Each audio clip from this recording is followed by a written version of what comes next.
नमस्ते भारत, डीके विश्व चैनल में आपका स्वागत है। मैं हूं डीके जी, समाज सेवी। देखिए मेरी मौजूदगी सर के पास जी परिचय के मुताबिक नहीं है, पूर्व आईपीएस अमिताभ दास जी मेरे साथ मौजूद हैं। तो सर जो है बांकीपुर का जो है 182 विधानसभा क्षेत्र में पूरा गर्मा गर्मी चल रहा है और कर रहे हैं प्रशांत किशोर वाइस वर्सा नीरज कुमार सिन्हा। देखिए, सपोर्ट में तो कोई मुझे नहीं है। मैं तो वामपंथी विचारों का हूँ, भाजपा का घोर विरोधी हूँ, इसलिए मैं खुलकर प्रशांत किशोर जी का सपोर्ट कर रहा हूँ। और भाजपा ने तो एक ऐसे नमूना को खड़ा कर दिया है जिसको ना 4 लाइन बोलने आता है, पता नहीं कहाँ से खोज के लाएं। ये भी एक विडंबना ही है कि भाजपा कहती है कि हम दुनिया की सबसे बड़ी पार्टी हैं, लेकिन आपको एक ढंग का उम्मीदवार नहीं मिलता। पहले आपने अभिषेक सिन्हा बंटी को खड़ा किया, फिर पता चला कि उनके माता पिता दोनों चारा घोटाला में सज़ा याफ्ता हैं, तो उनको हटा के आपने नीरज सिन्हा को खड़ा किया, जो देखते हैं कि सीधे इंटर के बाद पीजी में ही चले गए थे, ग्रेजुएशन गायब है। तो अब ऐसे ऐसे नमूने खड़ा हो रहे हैं। और भाजपा का देखिए अहंकार चरम पर है। भाजपाई लोग ऐसा कहते थे कि हम तो बांकीपुर से कुत्ता बिल्ली किसी को खड़ा कर देंगे तो जीत जाएंगे। तो अहंकार को तोड़ने का भी समय आ गया है जी। तो ये क्या उम्मीद क्या लग रहा है सर कि जो है 3 तारीख का जो इलेक्शन जो रिजल्ट आएंगे तो क्या लगेगा? ये 3 अगस्त को वोटों की गिनती है। 3 अगस्त की शाम तक तो रिजल्ट आ जाएगा। और यदि चुनाव आयोग बेईमानी नहीं करे, क्योंकि आजकल चुनाव आयोग भी बहुत बड़ा बेईमान हो गया है, ज्ञानेश कुमार भी भाजपा के कर्मठ कार्यकर्ता बने हुए हैं। यदि चुनाव आयोग बेईमानी नहीं करता है तो प्रशांत किशोर की जीत पक्की है जी। आप देख रहे हैं भाजपा में कैसी घबराहट, कैसी बौखलाहट है। प्रशांत किशोर के खिलाफ 40 स्टार प्रचारकों को उतार दिया गया है।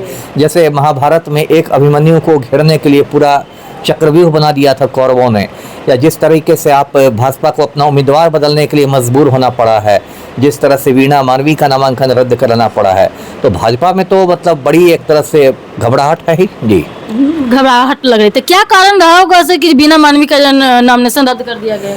अब कारण तो ये होगा कि वैश्य लोग भाजपा के परंपरागत वोटर्स होते हैं, उनको लगा होगा कि हो सकता है एक वैश्य उम्मीदवार रहने से हमारे कुछ वोट कट जाए, तो आलतू फालतू तकनीकी आधार पर आप नामांकन रद्द करवा रहे हैं कि 10 प्रस्तावक की जगह 9 प्रस्तावक हैं। अरे ये कौन बड़ी बात है, वो करेक्ट भी कर सकती थी जी। यानी कि आपके कहने का तत्व कि नीरज कुमार सिन्हा जी जो बीजेपी के जो कैंडिडेट उतारा गया बांकीपुर से, जो सुरक्षित सीट रहा है, और नीति नवीन जी का जो है तो उनके पिताजी से भी आया, तो मतलब कि इस बार जो है वहाँ पर टूटेगा जी, टूटेगा। आप देखिए जनता का मूड खराब है। एक तो भाजपा में इतना अहंकार हो गया है, अहंकार लोग चूर करना चाहते हैं। दूसरी बात कि प्रशांत किशोर और नीरज सिन्हा के बीच कोई तुलना नहीं है। प्रशांत किशोर की राष्ट्रीय स्तर पर पहचान है, एक बहुत बड़ा उनका राजनीतिक कद है। नीरज सिन्हा तो उनके सामने राजा भोज और गंगू तेली वाली बात हो गई। तीसरी बात की जो सवर्ण मतदाता लोग भाजपा के परंपरागत वोटर्स रहे हैं, इस बार थोड़ा भाजपा से उखड़े हैं। कुछ यूजीसी कानून की वजह से, कुछ नीट छात्रा कांड की वजह से, कुछ आपको ये भरत तिवारी हत्याकांड की वजह से, तो उसका भी खामियाजा भाजपा को भुगतना पड़ेगा जी। तो ये राजद में देखने को मिला कि मृत्युंजय तिवारी जी पार्टी जो छोड़ रहे हैं। नहीं, ठीक है, मृत्युंजय तिवारी राजद के प्रवक्ता थे, पार्टी छोड़ रहे हैं, और लग रहा है कि अब वो भी एकदम हम भक्त बन जाएंगे, भाजपा में चले जाएंगे।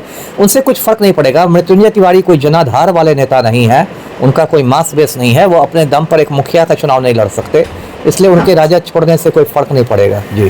तो आप कह रहे हैं कि प्रशांत किशोर इस बार जीतने वाले हैं, तो उनके कोर कमेटी के जो है बिहार के जो है वो चर्चित जो है गणितज्ञ जो है केसी सिन्हा जी जो है भाजपा में शामिल हो गए। अब ये तो केसी सिन्हा ने बहुत गलत काम किया और मेरी नज़रों में गिर गए, बहुत की नज़रों में गिर गए। अब तक उनकी पहचान एक गणितज्ञ के रूप में थी, अब उनकी पहचान डगरा के बैगन के रूप में हो गई है।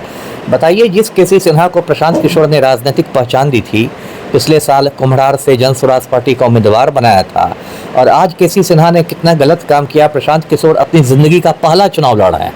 अब तक वो चुनाव लड़ाते थे, लड़ते नहीं थे। प्रशांत किशोर जिंदगी का पहला चुनाव लड़ रहे हैं, और तब केसी सिन्हा ने उनकी पीठ में खंजर भोंकने का काम किया है। ये तो बहुत ही गलत काम किया है, और ये बहुत ओछी राजनीति है जी। जीत किसकी होगी? तब तक के लिए जय हिंद, जय भारत। देखते रहिए DK channel, like, subscribe, follow करें।